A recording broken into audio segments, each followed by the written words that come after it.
ఏపీలో BJP, TDP, Janasena పార్టీల మధ్య పొత్తు ఏపీ బీజేపీ చీఫ్ పురంధేశ్వరి తొలిసారిగా స్పందించారు. టీడీపీ, జనసేనతో బీజేపీ పొత్తు ఏర్పడడం శుభ పరిణామమని సంతోషదాయకమని అన్నారు.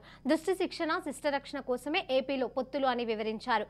నాడు దుష్ట శిక్షణ, శిష్టరక్షణ కోసం శ్రీరాముడు, హనుమంతుడు, జాంబవంతుడు, విభీషణుడు ఉడత సాయం కూడా తీసుకోవాల్సి వచ్చిందని అన్నారు. ఇవాళ రాష్ట్రంలో కూడా అదే పరిస్థితి ఉందన్నారు. పొత్తులపై బీజేపీ జాతీయ నాయకత్వం నిర్ణయం తీసుకుందని, ఇక సీట్ల సర్దుబాటులపై 1-2 రోజుల్లో స్పష్టత వస్తోందని పురంధేశ్వరి వెల్లడించారు. మేనిఫెస్టో తోటి ముందుకు రావడం జరుగుతుంది. ఈ మేనిఫెస్టో అంటే రాబోయే 5 సంవత్సరాల కాలంలో ప్రజలు గనక మమ్మల్ని ఆశీర్వదించినట్లయితే మేము ప్రజల కోసం ఏమి చేస్తాము అనేటువంటి విషయాన్ని ఘోషణా పత్రం అని చెప్పి అంటాము. దాని మాధ్యమంగా మనం ప్రజలకి తెలియజేసేటువంటి విషయం.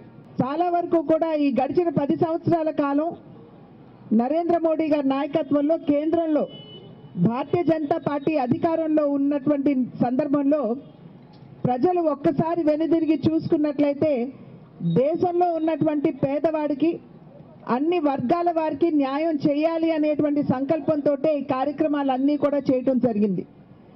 అయితే ఈసారి ఖచ్చితంగా దేశవ్యాప్తంగా 1 కోటి మంది దగ్గర నుండి అభిప్రాయ సేకరణ జరగాలి అని చెప్పి భారతీయ జనతా పార్టీ నిర్ణయించడం జరిగింది.